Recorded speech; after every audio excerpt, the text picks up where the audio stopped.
Warahmatullahi wabarakatuh. Waalaikumsalam warahmatullahi wabarakatuh. Bismillah. Alhamdulillah. Alhamdulillahilladzi man tawakkala alaihi bisidqin niyatin kafah. Wa man tawassala ilaihi bittiba'i syari'atihi qarrabahu wa abnah. Wa man tawassala ilaihi bi khalisi ad'iyatihi ajabahu wa labbah. Wa man istansara bihi ala a'daihi wa hasadatihi nasarahu wa tawalla.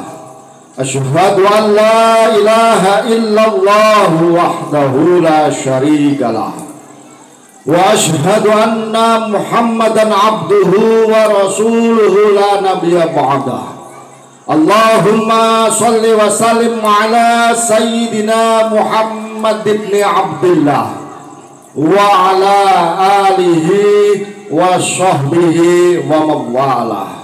La haula wa la quwwata illa billah. Amma ba'dah. Amma ba'dah. Yang lain tuh lah ya, terakhirnya ya amma ba'dah. Hadratul karamal muhtaramin, para alim, para ulama, para kiai, para asatid, asatidah yang dimuliakan oleh Allah Subhanahu wa taala. Dan Nabil Karim, beliau Bapak Ustadz Suganda, yang semoga beliau diberi keberkahan oleh Allah Subhanahu wa taala dengan barokah Al-Qur'an. Amin. Amin. Amin. Dan diberi juga kita yang mendengarkan. Ya, amin ya robbal alamin. Beliau yang saya hormati Bapak Ustadz Sanadi, jajaran DKM, yang lainnya masih banyak acara barengan ini acaranya, jadi tidak bisa hadir. Beliau sudah pamitan kepada kami, ya kita maklum. Yang kami hormati pula tamu jauh di mata, jauh di perjalanan, tapi dekat di hati. Yaitu siapa? Beliau tim Tawasul Komando 45 dari Jakarta dan sekitarnya. Semoga perjalanannya ke Serang, Banten banyak membawa keberkahannya. Amin. Amin. Bapak-bapak, ibu-ibu, tamu undangan yang saya hormati, ibu-ibu grup Qasidah Darul Mutakin yang selalu mengudara di lingkungan kita apabila ada acara momen-momen pengajian, hajatan ataupun yang lainnya, dan semoga bisa meluas ke luar daerah. Amin ya robbal amin. Tetap semangat Bu. Semangat. Ada kendar, benar ada kendar. Bapak-bapak, ibu-ibu, hadirah rahimakumullah, tiada lupa beliau Sohibul Bait. Sohibul Bait itu sebenarnya Umi Jun, Ibu Fatmayana, Bapak Ustadz Arif. Ya? Tadi yang menyampaikan Ibu Sohibul Bait. Nah, sama aja sebenarnya. Kayaknya agak dredeg-dredeg, grogi-grogi tadi itu. Enggak apa-apa, bagus. Belum tentu yang lain juga bisa Bu ya. Yang lain nggak bisa. Yang kami hormati Sahibul Bait Ibu Fatmayana, Bapak Ustadz Muhammad Arif selaku pembina serta pembimbing tim Tawasul Komando 45 Jakarta.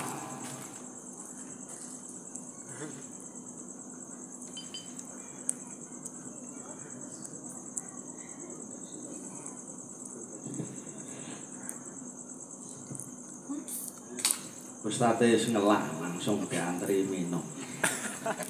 Ya sih, dia mulai ngombe Burung rampung acara nih sentek ngombe.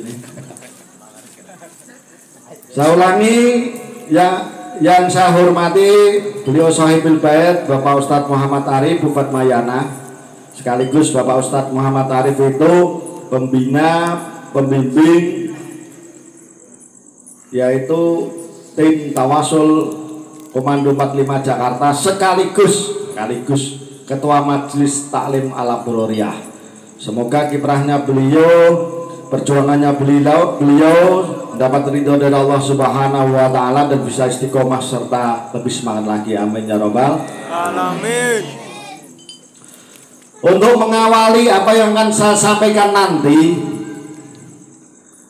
terlebih dahulu mari kita panjatkan rasa puji syukur kita kehadirat Allah Subhanahu wa taala.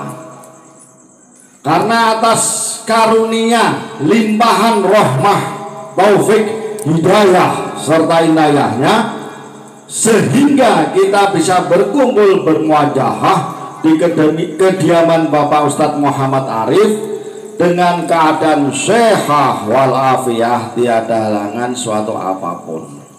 Mari kita wujudkan dengan ikrar bilisan rasa syukur kita dengan ucapan alhamdulillahirabbil alamin. Alhamdulillah wa ashkuru ala in'ami. Sholawat miwa salam semoga selalu terlimpah curahkan kepada junjungan kita baginda Rasulullah Muhammad sallallahu alaihi wasallam, yakni beliaulah Nabi Khatamil Anbiya wal Mursalin, Nabi yang bisa memberikan pertolongan kepada kita umat dari kanjeng Nabi Adam sampai besok di hari kiamat, wabil khusus kepada kita umatnya dengan syafaatul uzma besok di hari kiamat. Mari kita sampaikan salawat dan salam kita dengan ucapan Allahumma sholli wa sallim ala sayyidina Muhammad wa ala ali sayyidina Muhammad. Bapak-bapak, ibu-ibu, hadirin hadirah yang berbahagia, ini waktunya pasti agak panjang, berkurang sambutan DKM, ya kan? Sampai jam berapa nanti? Agak panjang nggak apa-apa ya. Semoga nggak pada ngantuk. Kalau tim kosidahnya ngantuk, repot. Nah, biar nggak ngantuk nanti diiringi musik nanti. Tapi nggak banyak-banyak. Alhamdulillah pada malam hari ini kita bisa berkumpul, duduk bersimpuh, yaitu dengan niatul a'dham, yaitu pengajian silaturahim, zikir dan doa serta tholabul ilmi. Alhamdulillah pada malam hari ini walaupun beliau jajaran DKM nggak bisa hadir, biasanya juga hadir karena ada acara juga di sana, kita maklumi. Dan alhamdulillah kita juga kedatangan tamu dari jauh, yaitu dari kota metropolitan. Jauh apa dekat Bu? Jauh kalau jalan kaki. Nah, apalagi ngesot, ngesot tambah jauh lagi. Alhamdulillah bisa hadir. Tim Tawasul Komando 45. Kalau toh boleh saya memaknai atau mengartikan nih, maaf nih bapak-bapak, ibu-ibu jamaah tim Tawasul ya, kalau boleh mengartikan atau memaknai, itu luar biasa sekali. Yang namanya tim itu suatu kelompok manusia, nah, jelas itu kelompok manusia. Ini yang tim Tawasul kelompok manusia bukan? Ya. Manusia kan? Ya. Siapa yang bilang insya Allah tadi? Wih, insya Allah manusia. Nggak boleh itu. Kalau ditanya sama Islam, insya Allah Islam Pak, nggak boleh. Gitu. Sama Islam, Islam. Gitu. Sama manusia, manusia. Kalau insya Allah berarti kan, wah, repot. Yang namanya tim adalah suatu kelompok, satu kesatuan, yang tidak bisa dipisahkan. Satu kesatuan yang tidak bisa dipisahkan, yang saling berkaitan, saling membantu, saling menguatkan dengan tekad, dengan kemampuan, dengan semangat yang baik dan solid. Itu namanya tim. Kalau tim, kalau kurang berarti kurang lengkap. Gimana? Namanya tim.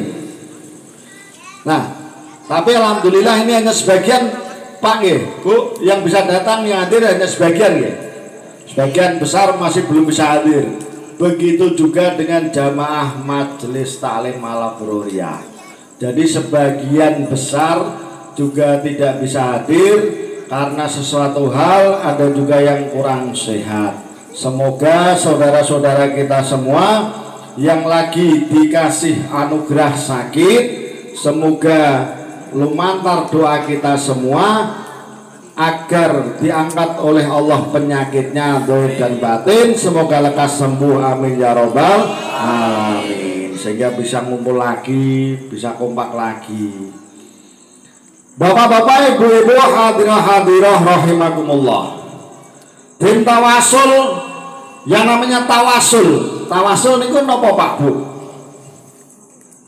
Kalau orang Jawa tak wangsul itu tak balik, wangsul itu balik. Ya. Tawasul, tawasul itu artinya nyambung silaturahim, nyambung silaturahim. Yang namanya nyambung silaturahim itu diperintahkan oleh Allah setelah takwa. Itu berurutan itu. Wattaqullaha alladzi tasaaluna bihi wal arham. Wattaqullaha alladzi tasaaluna bihi wal arham. Bertakwalah kamu kepada Allah dan dengan atas namanya kamu saling meminta. Wal arham, dan peliharalah silaturahim atau peliharalah hubungan kekerabatan. Jadi orang yang bertakwa harus nyambung silaturahim, karena antara takwa dan silaturahim tidak bisa dipisahkan karena saling berkaitan. Kalau orang yang bertakwa harus nyambung silaturahim, kalau orang itu mutus silaturahim berarti dia tidak bertakwa. Coba dicari referensinya, ayat Al-Quran, di dalam Al-Quran yang hubungannya takwa. Pasti ada di antara beberapa keterangannya itu disambung dengan hubungan silaturahim. Kenapa? Al-muslimu akhul muslim, al-mu'minu kal mu'mini, al-mu'minu lil mu'mini kal bunyani yashuddu ba'duhu ba'dhan. Banyak keterangannya itu hadis. Kalau al-mu'minu lil mu'mini, al-muslimu akhul muslim, banyak keterangannya, dalil-dalil nakli, baik itu Al-Quran maupun hadis. Nah kemudian yang namanya silaturahim itu tidak hanya sebatas yang hidup-hidup saja. Yang namanya tawasul, yang namanya silaturahim, menyambung kekerabatan, menyambung hubungan, itu bisa antara manusia yang masih hidup satu dengan yang lain, juga bisa antara manusia yang masih hidup dengan orang yang sudah mendahului kita. Terutama siapa? Terutama yaitu orang-orang roh-rohnya orang-orang suci. Siapa beliau? Yaitu para anbiya wal mursalin. Terus para siapa? Siddiqin. Terus siapa lagi? Para syuhada wassalihin. Jadi mereka itu, beliau-beliau itu orang roh-rohnya orang suci. Masih kita bisa sambung dengan silaturahmi antar roh. Nah saudara kita dari Jakarta maupun yang hadir di sini sekitar kita datang ke tempat ini namanya nyambung silaturahim dua alam Pak Bu. jenengan tang mriki nyambung silaturahim itu dua alam. Satu apa? Alam nasut. Alam nasut itu alam jasad kita, badan kita, dohir kita. Kumpul ini ketemu, jasad dohir ketemu, itu di alam nasut. Ada juga di sisi kita manusia mempunyai alam malakut. Apa itu alam malakut? Yaitu hati dan ruh kita. Itu ada di alam malakut. Nah, saudara-saudara hadir di sini semua, para hadirin hadir di sini semua, berarti nyambung silaturahim ya dohir ya batin, ya alam nasut ya alam malakut. Kemudian seandainya hati kita, maaf, kayak Bu Maryam umpama Bu, maaf dengan keterpaksaan, karena dipinta oleh saudara-saudara di sini untuk jadi ngiringi pengajian di sini sebagai vokal, mau tidak mau memberatkan yang di sini. Tapi ora disawer minta nanti ke Sohibul Bait itu deket belakangmu Bu. Bangetan wis tak bila-bilain gak disawer gitu. Lah, Bu Maryam kalau hatinya kepikiran, hatinya tertinggal di pengajian gangnya, itu hanya silaturahim di alam nasut, karena hatinya pikirannya di sana. Wah, ini lagi apa teman-temannya di sana? Begitu maksudnya. Begitu juga saudara kita yang di Jakarta, apabila kepikirannya di sana, hatinya di sana, kesini hanya jasadnya. Nah, kalau dua-duanya hadir, dua-duanya ngumpul, lah di situ kita ya dohir ya batin, ya alam nasut ya alam malakut. Nah, tawasul itu begitu, makanya bahasa tawasul nih Pak, terutama nih Kang Mas, kalau saya lihat masih muda-muda, semangatnya luar biasa. Tawasul itu gak sembarangan Mas. Tawasul itu termasuk ilmu kewalian atau ilmu wali.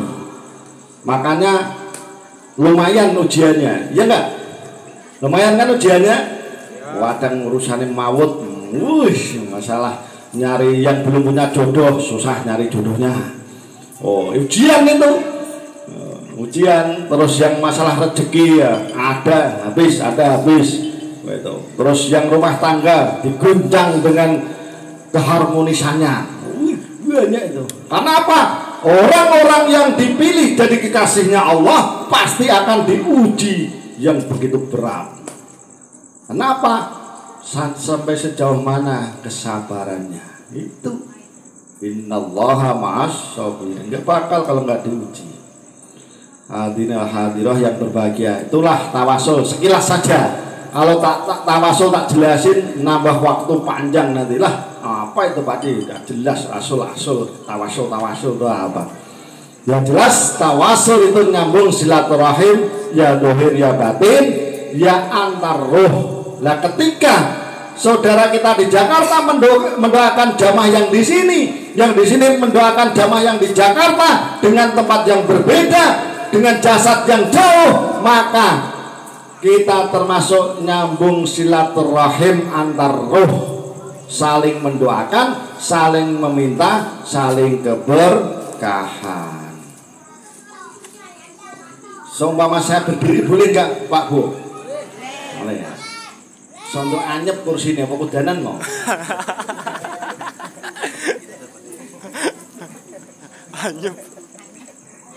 Anyep itu bahasa apa? Kalau orang Jawa anyep itu dingin. Anyep. Kalau di sini anyep itu asrep. Buahnya gak legi. Buahnya gak manis. Kemudian komando. Nah, komando ini bahaya nih komando. Komando itu suatu apa ya? Kelompok yang semangatnya yang kuat, perjuangan yang hebat, yang pantang menyerah, pantang mundur untuk mencapai sesuatu hal, sesuatu cita-cita yang luhur, suatu cita-cita yang tinggi, yaitu tidak lain dan bukan fit dunya hasanah wa fil akhirati hasanah. Bukan komando perang Pak Bu, tapi komando memerangi hawa nafsu. Kalau komando perang, Pak Di sendiri takut kalau bawa senjata tembak dan sebagainya, takutlah komando perang. Tapi alhamdulillahnya kok komandonya tim tawasul, jadi biasa. Karena apa? Ya kita biasa tawasul gitu. Nah, 45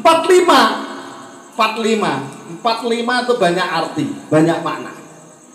Apa diantaranya? Yang pertama, berarti beliau tim tawasul komando 45 tidak menghilangkan sejarah perjuangan kita berdirinya bangsa Indonesia. Semangat 45.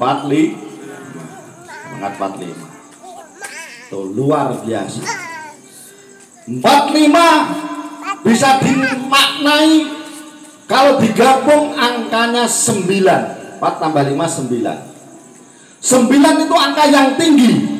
Kalau kita orang Islam yang beriman, mau tidak mau sehari semalam kita baca syahadat tauhid maupun syahadat Rasul 9 kali. Nah, siapa yang bacanya syahadat cuma 5 kali? Yo, ngacung. Kurang kalau 5 kali. Mau adil. Kalau baca syahadat berapa kali sehari semalam? Wah, kaget malah, ditanya malah kaget. Ayo. Kan 5 waktu. Zuhur 2 kali. Tahiyat awal, tahiyat akhir. Asar 2 kali. Berapa itu? 4 kan? Maghrib 2 kali. Isya 2 kali. 8. Tambah subuh sekali. Berapa itu syahadatnya? 9. Itu minimal Pak Bu. Minimal. Belum ditambah tahajud. Nanti sedikit dibuka masalah yang disampaikan beliau Bapak Ustadz juga datang. Kemudian duha, sing pengen banyak rezekinya itu minta duha terus. Nah, minta dengan cara sholat duha. Terus apalagi? Sholat hajat. Apalagi? Nah, rawatib itu penting tuh Pak Bu. Rawatib itu yaitu sebelum dan setelah sholat sunnah maktubah. Maktubah itu yang diwajibkan, yang diperlukan 5 waktu itu. Banyak berarti. Tapi yang di sini khusus 459 minimal kita sehari semalam baca syahadat berapa? 9 kali. Tapi gak ngerti nak sholatnya sih gak genep. Kadang duhuri belabas, ngasari belabas, nggak tahu maghrib itu. Kadang maghrib ya capean, nah itu nggak tahu subuh belabas, nanti gak genep 9 kali. 4 dan 5 9 falsafah wali songo 9. 4 dan 5 9 apalagi 9 yang banyak 9 apa? Oh ya bintangnya ala gloria 9. NU 9 angka tertinggi. 9 kali 1 9 tetap 9 kali 2 18 1 sama 8 9 kali 3 27 2 sama 7 9 angka 9 itu istimewa 9. Tapi kalau bapak-bapak istrinya 9 gak ngerti ya Bapak Bu geger satu aja ribut aja Pak Bu ya. Hadirin al-hadirah rahimakumullah. Kalau masalah logo nih Pak Bu, logo ini yang tahu persis beliau Bapak Ustadz Muhammad Arif selaku pembina, pembimbing dan intern jamaah. Saya nggak berani kalau ngupas logo ini. Ada gambar-gambar yang luar biasa. Ini hubungannya ya maaf kalau nggak sepemikiran, kalau nggak sealiran, kalau nggak sepemahaman, ini jadi masalah ini. Karena ada gambar binatang. Iya, kata Bu Maryam cepet dia. Karena saya tahu Bu Maryam nggak cocok.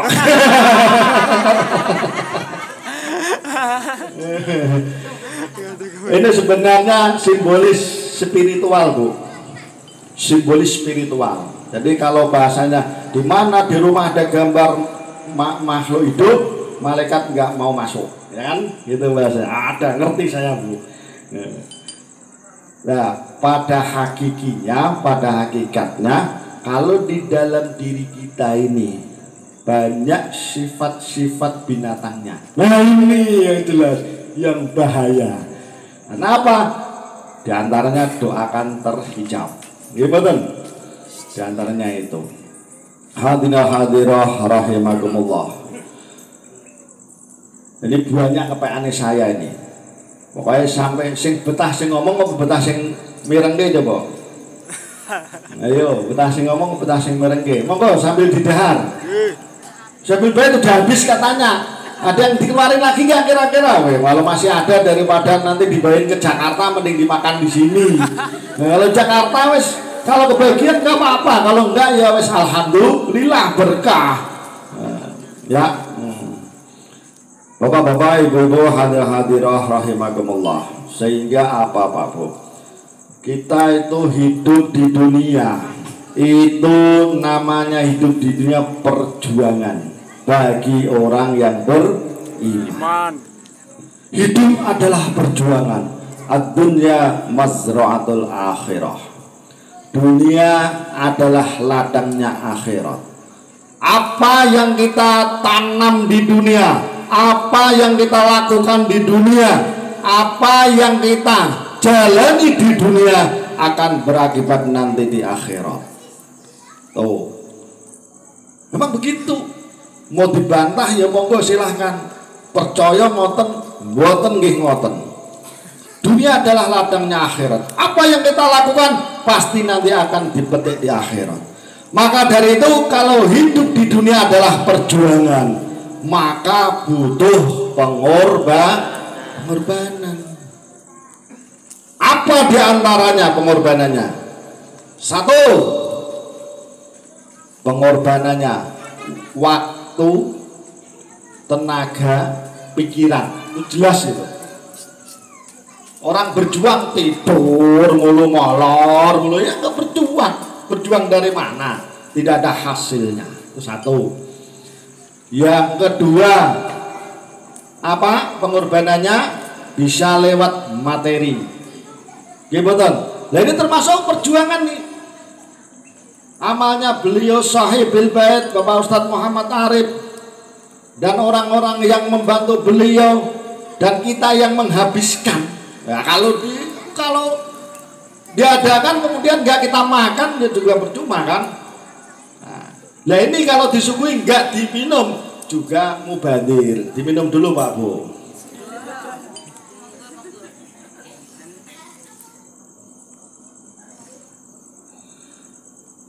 Kita korbankan waktu dan tenaga serta pikiran, kita korbankan materi, harta dan lain sebagainya. Kita mengorbankan kepentingan diri kita demi kepentingan orang lain, demi kepentingan saudara-saudara kita, demi kepentingan umat, demi kepentingan warga. Nah itu pengorbanan termasuk itu Pak.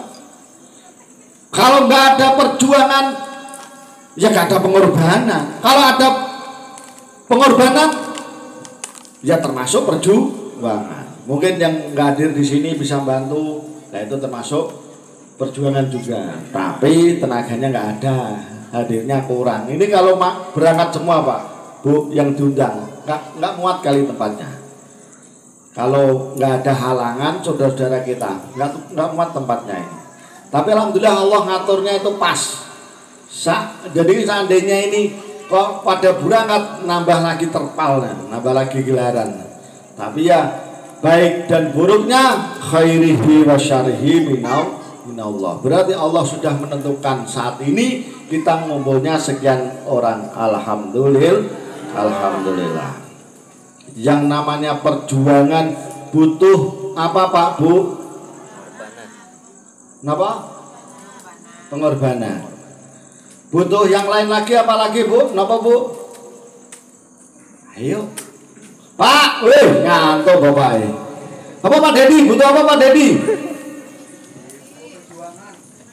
Iya, perjuangan itu pengorbanan butuh apa lagi? Keikhlasan. Ben diarani mulang MD biarin. Nyatane ora iso jawab. Oh. Ini cah cilik pani no ndi. Hei. Ayahnya mana ini? Itu. Napa Pak Bu? Butuh napa malih?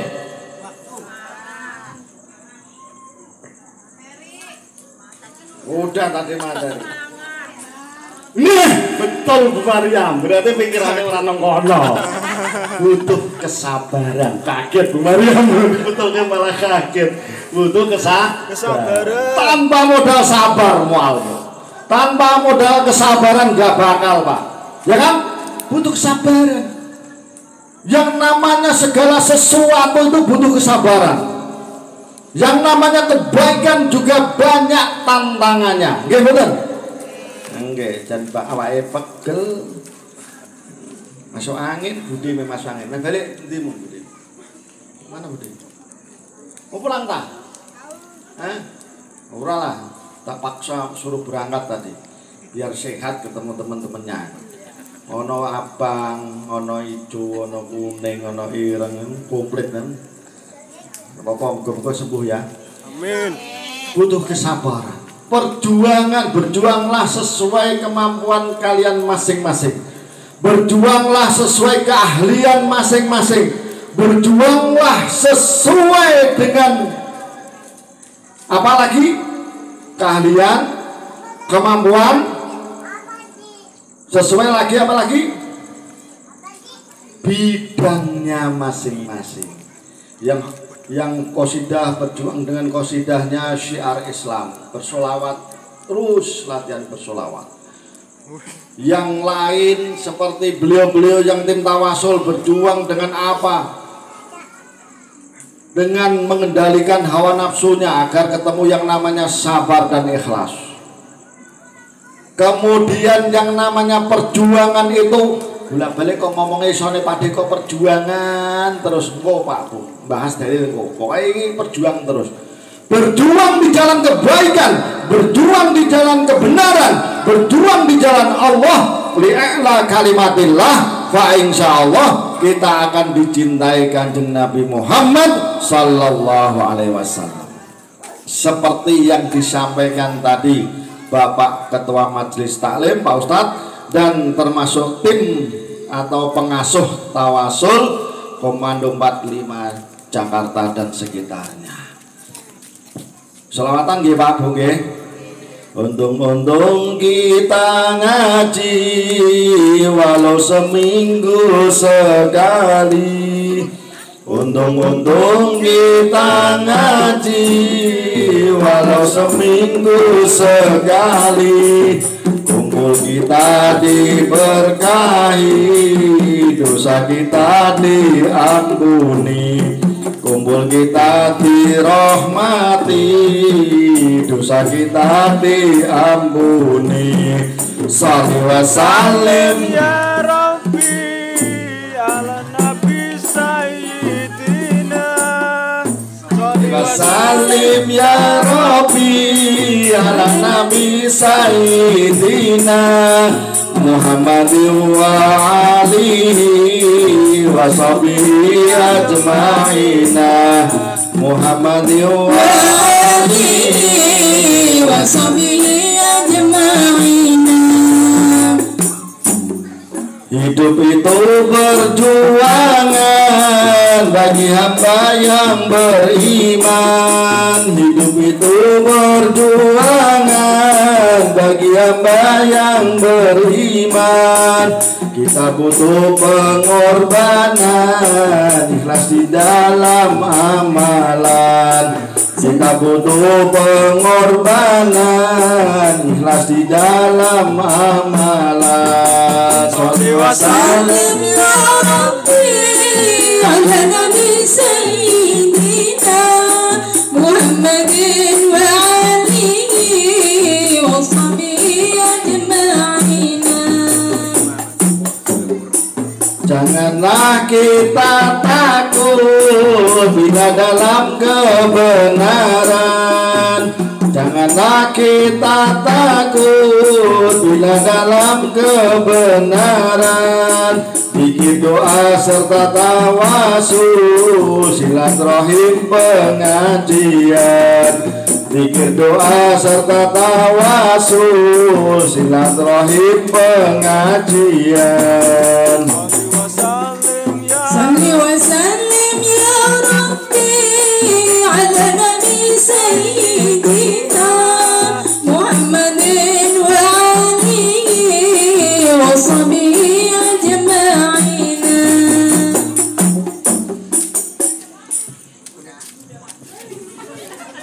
Sallallahu Muhammad. Sallallahu yang tadi panjang itu. Bapak-bapak, ibu-ibu, hadirin hadirah rahimakumullah. Berjuanglah sesuai kemampuan kita. Berjuanglah sesuai pengalaman kita. Berjuanglah sesuai dengan keahlian dan kelebihan kita. Yang pertama, bagi orang alim, bagi orang yang memiliki ilmu, bagi mereka yang berilmu, berjuanglah dengan ilmunya. Yang pertama, kita jalani ilmu yang kita dapat. Itu pertama, harus kita jalani dulu. Kalau ilmu tidak kita jalani, kita tidak amalkan untuk pemahaman-pemahaman dan pengertian, maka kita akan bermasalah nantinya. Contoh, sholat 5 waktu kita tahu wajib, tahu kan? Itu ilmu. Kalau tidak dijalani berdosa. Tahu, ya harus dijalani dulu. Contoh puasa, sebentar lagi udah mau puasa lagi. Bagi kaum ibu-ibu yang masih punya utang, cepat-cepat disaur. Ini sudah tanggal 1 Sya'ban, tanggal 1 Ruwah, sudah mau punggahan nih.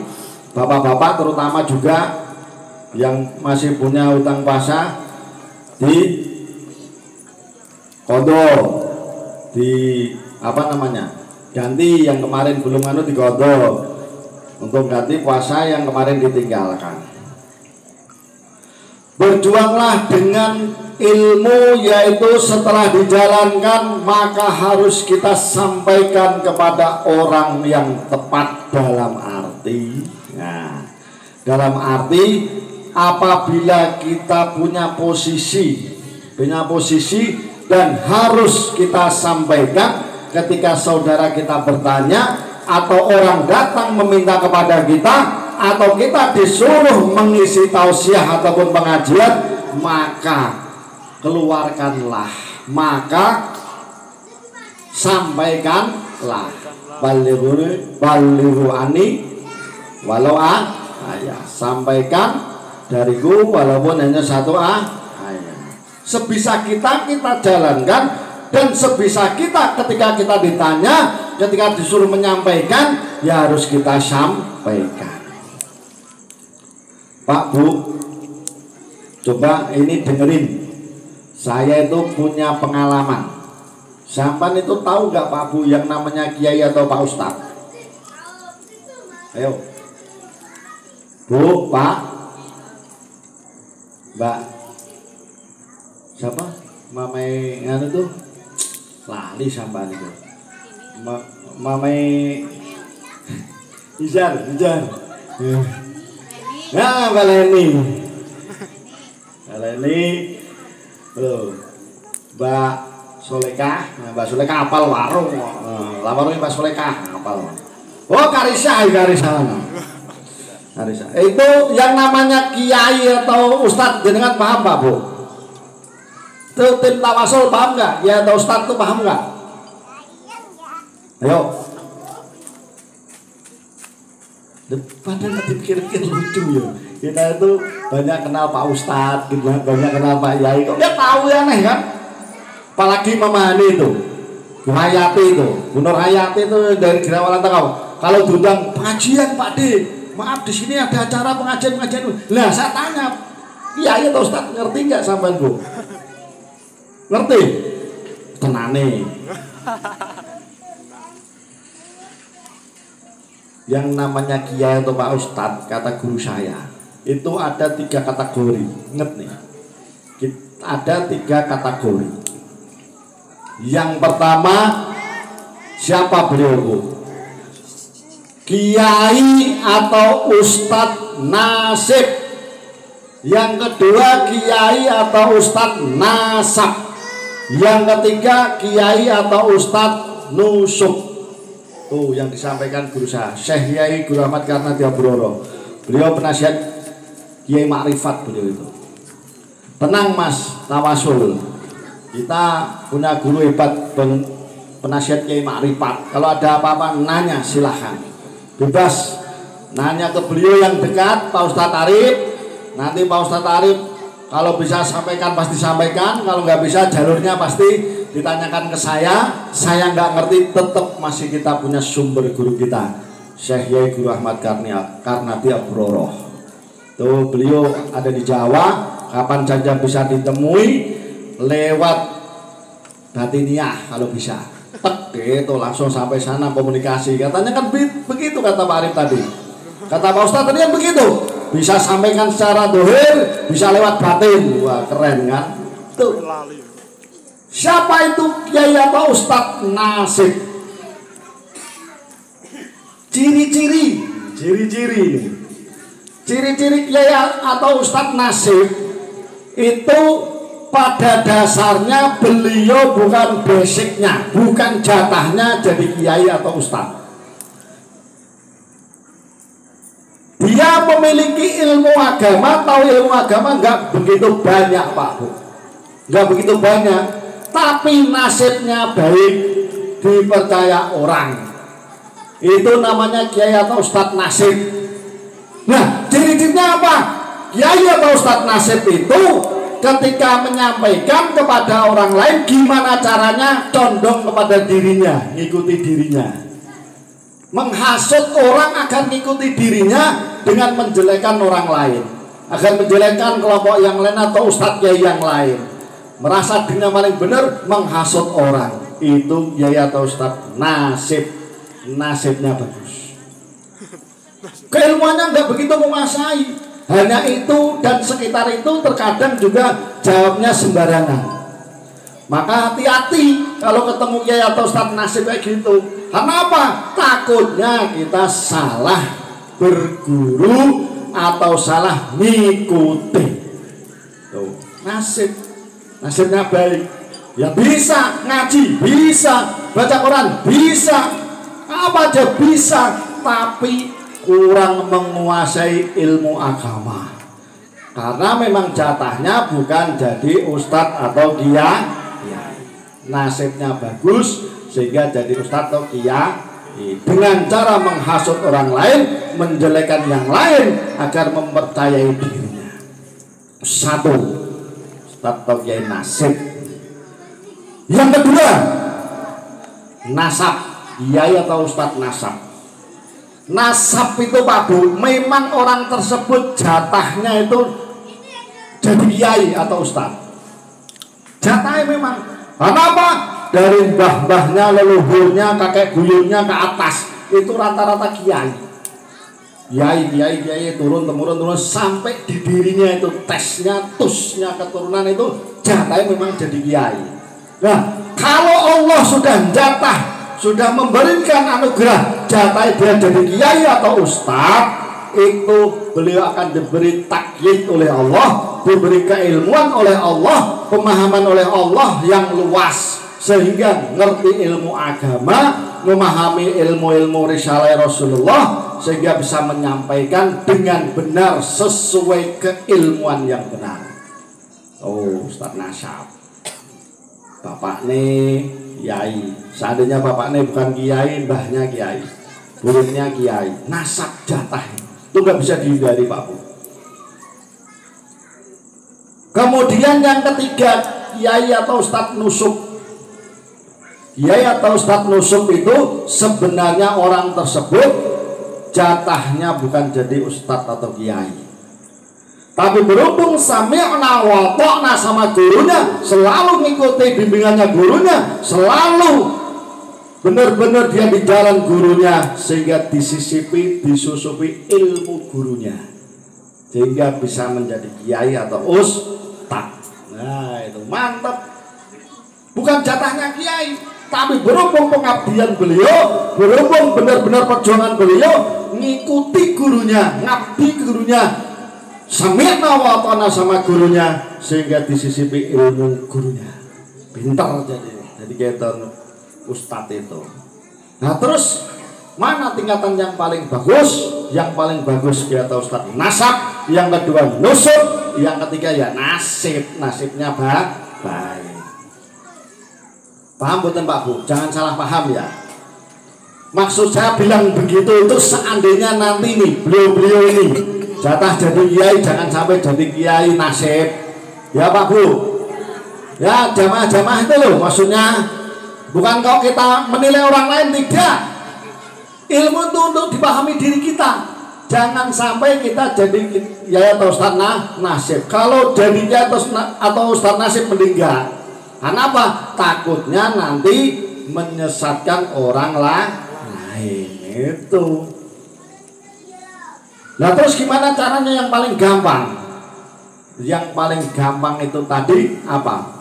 Waman tawassala ilaihi bittiba'i syari'atihi qarrabahu wadnah. Tadi di mukadimah itu apa itu?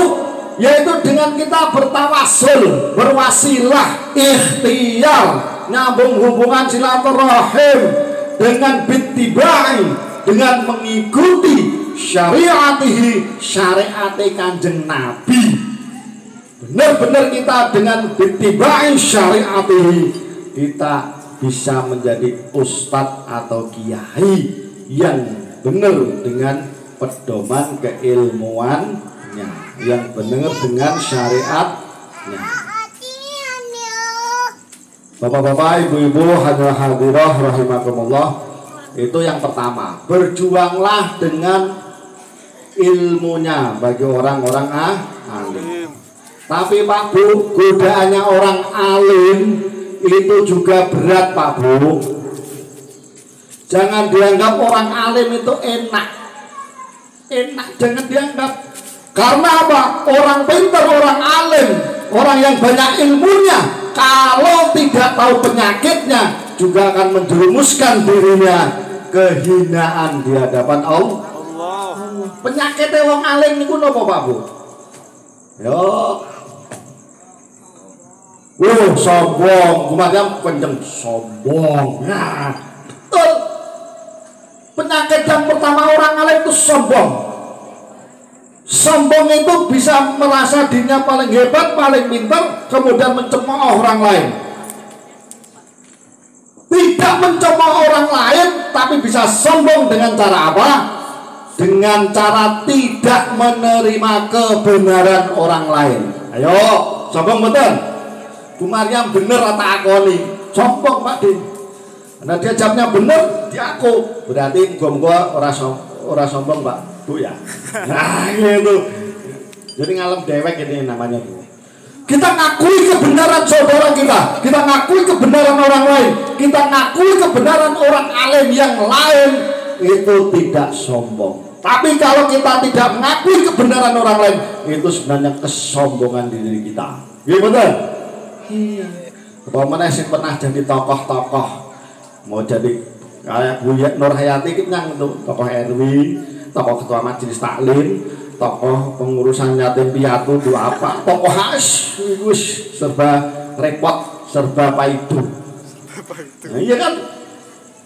Pak Ustadz Muhammad Arif dari Jakarta ngemban ini dan itu, repot Pak, susah, butuh kesabaran.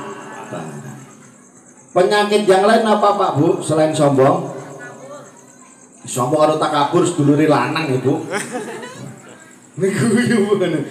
Sombong takabur sama itu, al-kibri, takabur, sombong sama.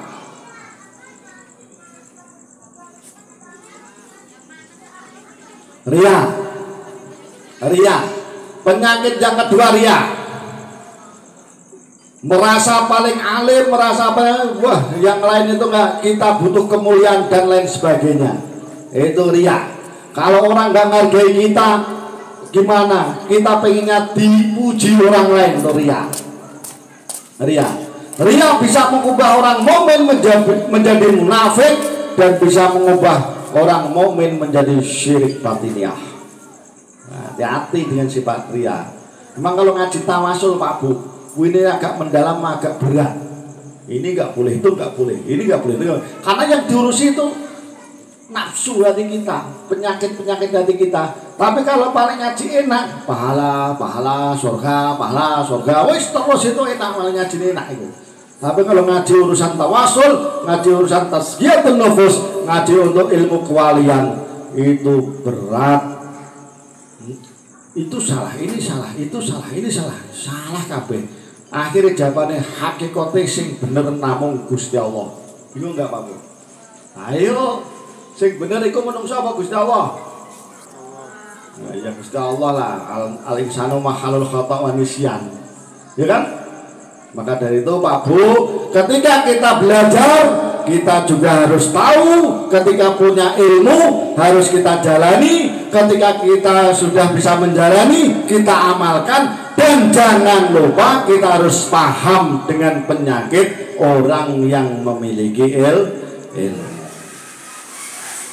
Masih berapa menit lagi Pak Soebul Bait? Kira-kira sampai jam berapa Pak Bu? Pak D lupa nggak bawa jam, berarti bebas jamnya. Alhamdulillah. Coba berdoa hujan gitu langsung cepat rasanya beban gitu. Yang kedua, dengan apa Pak Bu? Berjuanglah dengan keahliannya, yaitu lewat kemampuannya di bidangnya, kelebihannya. Kalau lewat tenaga dan pikiran serta keahliannya, mau petukang silahkan berjuang dengan petukangnya. Kalau punya keahlian dengan bagaimana kita bisa bermanfaat bagi masyarakat, dengan keahlian kita mungkin yang pinter komputer, pinter pembukuan dan lain sebagainya, ayo berjuang. Berjuang juga dengan harta benda. Nah ini berjuang dengan harta benda. Kita korbankan harta benda karena kita dikasih oleh Allah anugerah dengan harta yang lebih cukup dibanding yang lain, maka kita berjuang dengan harta benda kita, sekaligus tenaga, pikiran, juga dengan materi kita. Karena apa? Sebagian materi yang di diri kita yang lebih itu pada hakikatnya Allah menitipkan kepada kita dan harus kita tasyarufkan ke jalan Allah. Sampan pengen sugih enggak Pak Bu? Pengen kan? Pak D pengen no. Pengen duit akeh. Pengen dikasih amal hidayah sing duit akeh. Sing cepet duitnya, sing duwe Pak Dedi. Nah, Pak Dedi yang punya. Pak D enggak punya. Pak Dedi punya. Tapi enggak diamalkan sama Pak Dedi. Gitu. Kasih sama temannya itu. Ada itu, cepet dapat duit. Tapi coba tanya aja kalau siapa tahu dikasih. Tapi yang jelas Pak Bu, harta kita banyak, suatu saat nanti akan dihisap, suatu saat nanti akan diperhitungkan, pasti itu. Buat apa harta kita? Buat apa kehidupan kita nanti? Buat apa saja itu? Wa may ya'mal mithqala dzarratin khairan yarah wa may ya'mal mithqala dzarratin syarran yarah. Itu semuanya akan diperhitungkan. Dapat dari mana, dikeluarkan kemana, yang kita perbuat apa, baik sebaik apapun akan dibalas kebaikan, seburuk apapun akan dibalas dengan setimpal yang sepadan. Tapi kalau kebaikan akan dilipat gandakan. Alhamdulillah. Orang yang beriman Pak Bu itu tidak boleh bakhil atau kikir. Karena apa? Antara iman dan bakhil tidak pernah mau campur. Jika orang tersebut beriman kemudian kok kedatangan di dirinya itu kikir atau bakhil, maka iman tersebut akan dicabut oleh Allah dari orang itu. Maka dari itu, lu kok bisa begitu Pak D? Logika aja, logika. Kalau kita kikir medit, kita tumpuk terus nggak mau ada tarian, nggak mau bayar, urunan RT nggak bayar, urunan pengajian nggak bayar, iuran PHBI nggak bayar, santunan anak miskin, anak yatim, piatu, orang miskin itu nggak bayar, apa nggak bayar? Wah, itu orang ada tapi nggak mau mengeluarkan. Itu maksudnya napa Pak Bu? Medit kan? Nah, sedangkan al-bakhilu la yadkhulul jannata walau kana zahidan. Orang kikir, orang medit, orang bakhil, pelit, kuret, apa meneh macam-macam, itu tidak akan bisa masuk surga walau dia itu zuhud. Apa itu zuhud Pak Bu? Jawab Bu Mariam terus itu. Napa Pak? Bu, zuhud itu napa? Zuhud itu memiliki harta, memiliki apa aja, tapi tidak pernah masuk di dalam hatinya. Dia keluarkan bahwa ini titipan, hanya sekedar titipan. Kalau sudah tahu titipan kok nggak dikeluarkan, aneh kan? Aneh betul. Ya kan? Kan harusnya kita tasyarukan, kita berikan, kita sedekahkan, kita amalkan. Tapi kita tetap disimpan. Nah, bukannya titipan harus dikeluarkan, ditasyarukan atau dibelanjakan ke jalan Allah, tapi malah disimpan. Nah, itulah medit bakhil. Ya, makanya dicabut gimana? Nggak percaya anugerah Allah, nggak percaya apa-apa itu pemberian Allah, nggak percaya bahwa semua ini dari Allah dan suatu saat akan diminta pertanggungjawabannya. Seandainya harta diberikan, kalau disedekahkan bisa dilipat gandakan, dan itu harta yang abadi yang akan dibawa kita sampai akhirat yang kita keluarkan. Kalau pakaian jadi usan, kalau mobil jadi second bekas gak payu dijual, belinya ratusan juta dijual murah. Kalau makanan jadi kotoran.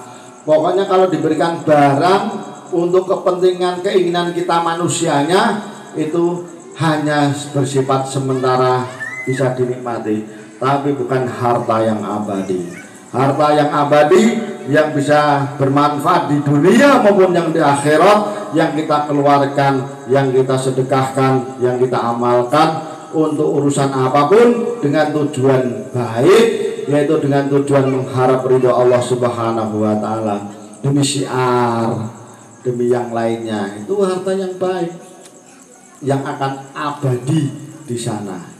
Maka dari itu, hadirin hadirah rahimakumullah, setelah kita berjuang dengan segala sesuatu, dengan kelebihan dan kemampuan kita, maka kita berusaha minta kepada Allah agar kita dikaruniai oleh Allah sifat kesabaran. Sabar itu penting bagi kita. Kalau kita tidak bisa diberi kesabaran, wah bahaya Pak Bu. Maka dari itu, sabar itu termasuk pertolongan Allah yang agung, yang akan bisa menyelamatkan diri kita di dunia maupun di akhirat. Sebelum saya tutup, sedikit mau ngupas yang disampaikan sebagian tapi nggak semuanya. Tadi Akhinal Karim Bapak Ustadz Juganda menyampaikan, dan karena di Sari Tilawah kan lebih kita paham kan gitu kan, karena diartikan lebih kita paham. Selain kita mendapat keberkahan dari bacaan ayat suci Al-Quran, kita diartikan atau disari tilawahkan sehingga sedikit kita paham. Apa tuh maksudnya sing diwaca Pak Ustadz Ganda itu? Gitu bahasanya.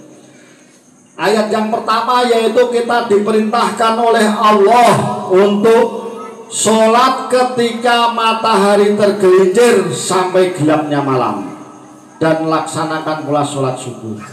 Berarti itu setelah tergelincir berarti duhur. Terus nyambung lagi asar, nyambung lagi maghrib, isya.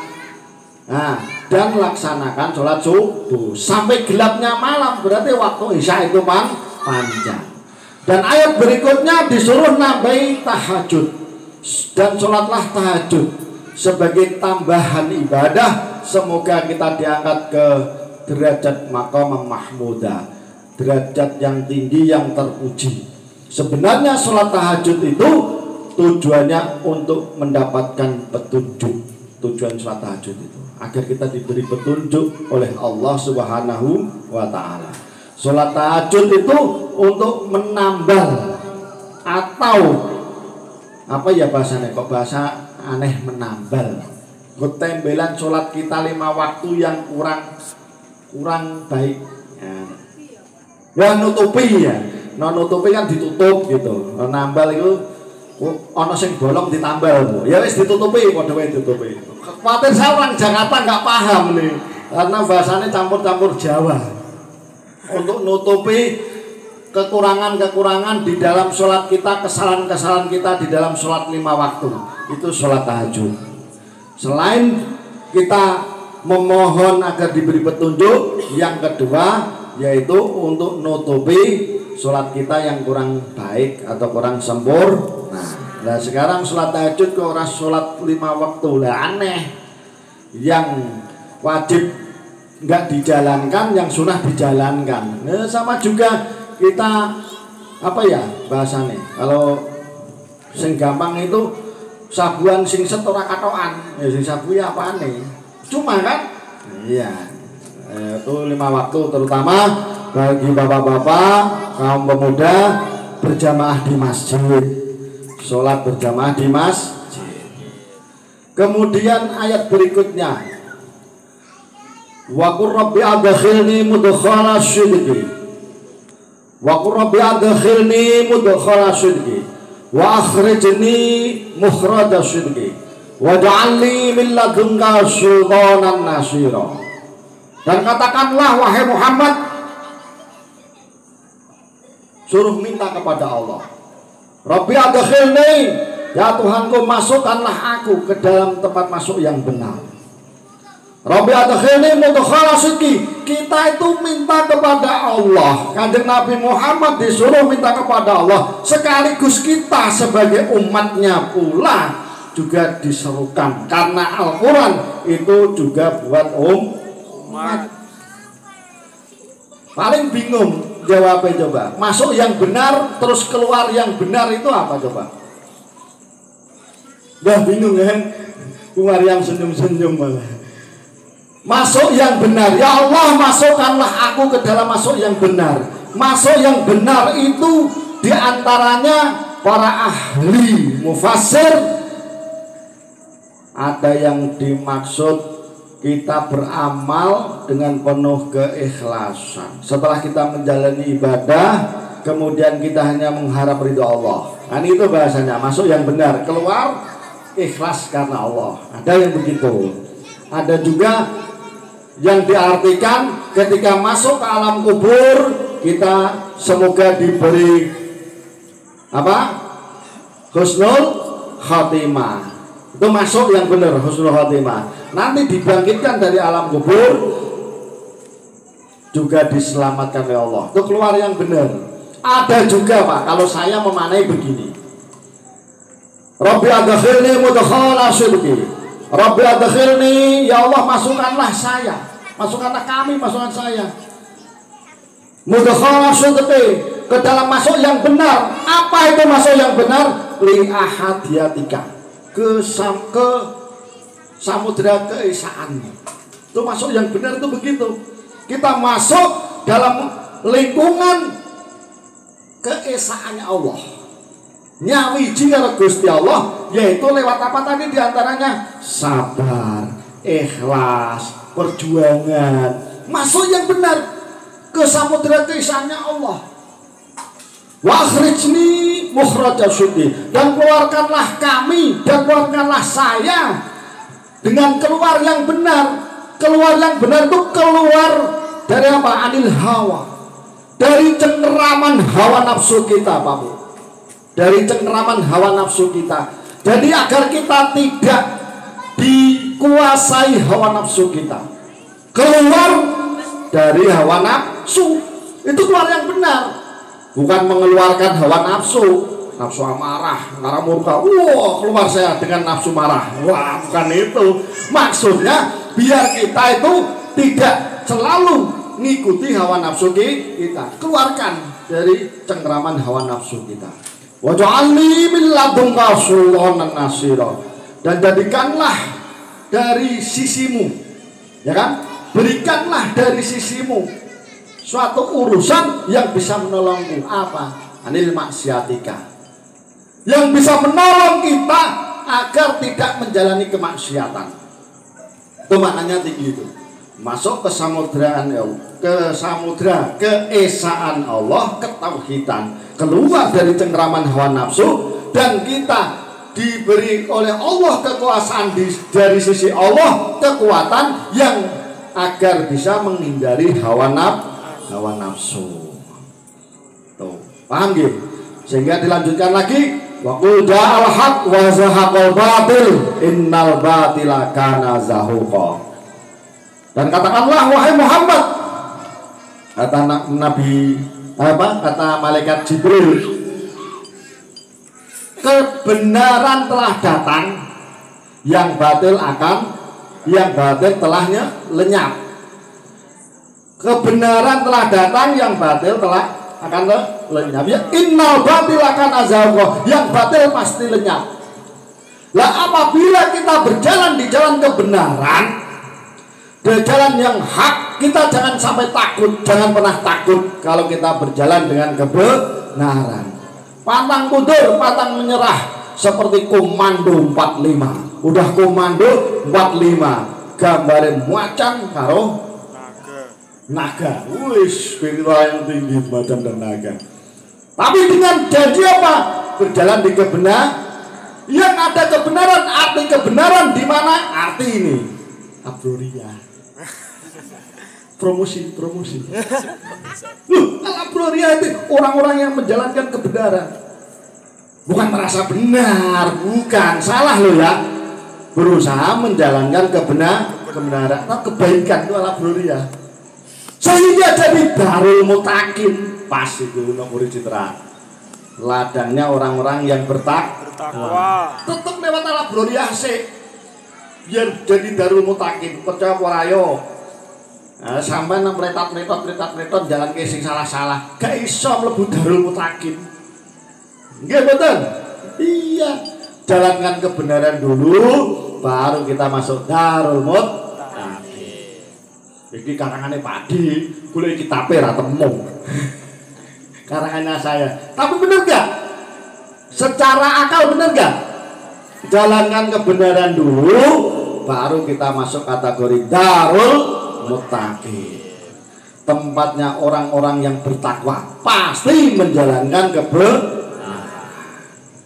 Kemudian dilanjut, wa nunazzilu minal qur'ani ma huwa syifa'u wa rahmatul lil mu'minin.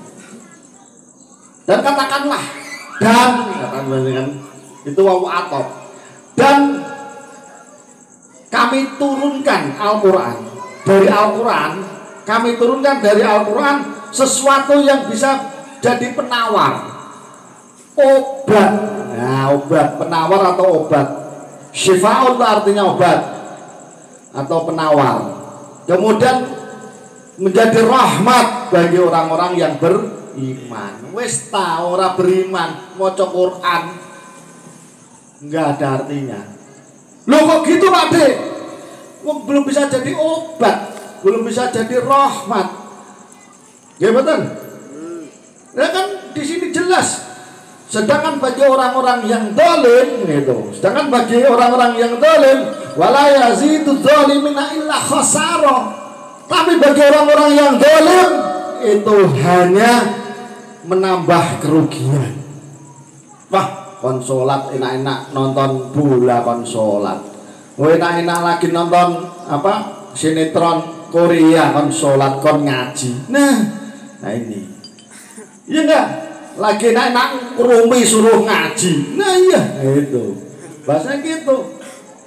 Nah, ketika orang yang beriman, maka Al-Quran itu bisa jadi obat dan penawar, bisa jadi rahmat bagi kita sebagai kontrol kita dalam kehidupan sehari-hari. Tapi bagi orang yang zalim, itu akan menambah kerugian. Siapa orang yang zalim itu? Nah, dijawab ayat berikutnya. Dijawab, wa idza an'amna 'alal insani a'rada wa na'a bijanibi. Itu orang-orang yang zalim. Dan ketika Allah memberikan kesenangan kepada manusia, maka mereka akan berpaling dan menjauhkan diri dengan sombong. Nah, ini hati-hati nih. Orang-orang yang diganjar enak, seneng, berharta, pangkat, derajat. Wah, ini loh hasil kita, perjuangan kita. Benar-benar manajemen kita bagus. Benar-benar kita tuh berjuang. Ini akan berpaling. Bukan anugerah Allah, bukan itu nikmat dari Allah, bukan itu semua ujian dari Allah pada diri kita yang diberi pangkat, derajat maupun harta. Justru malah berpaling dan menjauhkan diri kepada Allah, sehingga majelis taklim nggak mau datang, pengajian nggak mau datang, ibu-ibu pengajian Darul Mutakin ya, ibu-ibu tuh majelis taklim Darul Mutakin nggak datang, yasinan juga nggak mau datang, malah keluar dari yasinan. Siapa yang keluar nggak tahu. Nah, di majelis taklim nggak datang, pengajian nggak datang, jauh dari ulama, jauh dari kiai, jauh dari orang alim. Maka kita akan menjadi apa? Namanya menjauhkan diri dari Allah. Ini orang yang zalim. Tapi wa idza masau syarru kana ya'usa. Dan jika diberi kesusahan, maka ia akan berputus asa. Tuh, berarti orang sabar meneh. Kalau sabar kan berimannya baleni ya. Sabar. Mau sabar itu makmur. Jadi orang yang zalim itu apabila dikasih anugerah oleh Allah, berpaling, menjauhkan diri dengan sombong. Kemudian apabila diberi kesusahan, ia akan putus asa, mudah putus asa. Ngomel-ngomel lah, Gusti Allah adil. Cari sholat, bendino sholat, jalum, minta berdoa, katanya ini dan itu, tetap aja orang susah. Itu kan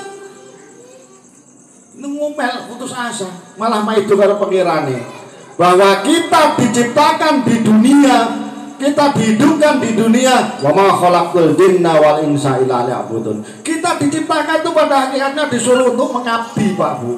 Mengabdi kepada Allah, bukan Allah untuk nuruti kita, tapi kita nurut kepada Allah. Kasih susah sabar, kasih senang syukur, banyak amalnya. Bapak-bapak, ibu-ibu, hadiroh rahimakumullah. Tidak etis kalau panjang. Mungkin itu saja yang bisa saya sampaikan ya. Semoga sedikit banyaknya bisa bermanfaat bagi kita semua. Sebagai muhasabah untuk diri kita, sebagai siraman rohani untuk diri kita semua.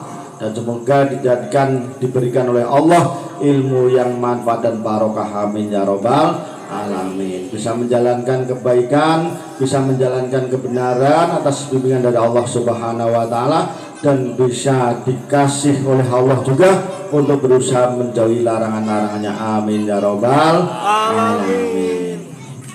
Ini berarti langsung tutup doa. Bismillahirrahmanirrahim. Sallallahu alaihi sayyidina Muhammad sayyidina al-akhiri wa sallim wa radhiyallahu tabaraka wa ta'ala kulli sahabati Rasulillah ajma'in. Amin amin ya Allah ya rabbal alamin. Bismillahirrahmanirrahim. Alhamdulillahirabbil alamin. Hamdasy syakirin, hamdan na'imin, hamdan yafina wa kafi mazidah. Ya Rabbana lakal hamdu kama yanbaghi li jalali wajhi sultanik. Allahumma shalli wa sallim ala sayyidina Muhammad wa ala ali sayyidina Muhammad. Allahumma ighfir lana dzunubana wa li walidayna warhamna kama rabbayana shighara wa li jamil muslimin al muslimat wa lana al-ahya'i minhum wal amwat. ونحوس حوس جميع القبور حاضر حاضرة في هذا المجلس. اللهم اغفر لهم وارحمهم وعافهم واعف عنهم. اللهم انزل رحمة والمغفرة على أهل القبور من أهل لا إله إلا الله محمد رسول الله صلى الله عليه وسلم. اللهم صل على سيدنا محمد صلاة تنجي جميع الأحوال والآفات وتقضى جميع الحاجات وتطهرنا من جميع السيئات وترفعنا بها عندك الدرجات وتبلغنا بها من الصالحات من الخيرات والحياة وبعد الممات إنك لكل شيء قدير. اللهم صل وسلم على سيدنا محمد العالي بمعالي وجبر لحاجاته. اللهم صل وسلم على سيدنا محمد العالي بمعالي وجبر لحاجاته. اللهم صل وسلم على سيدنا محمد العالي في معالي وجبر لحاجاته. ألم نصلي حاجاتكم حاضر في هذا المجلس وبخصوص حاجات صاحب البيت. رب اشرح لي صدري ويسر لي أمري واحلل عقدة من لساني يفقهوا قولي آمين. الله لطيف بعباده يرزق من يشاء وهو القوي العزيز. الله لطيف بعباده يرزق من يشاء وهو القوي العزيز. الله لطيف بعباده يرزق من يشاء وهو القوي العزيز. ربنا ظلمنا أنفسنا وإن لم تغفر لنا وترحمنا لنكونن من الخاسرين. ربي هب لنا الصالحين، ربي هب لنا الصالحين، ربي هب لنا الصالحين. ربنا آتنا في الدنيا حسنة وفي الآخرة حسنة وقنا عذاب النار. استجب دعانا يا الله. صلي وسلم على نبينا المرسلين والحمد لله رب العالمين. الفاتحة.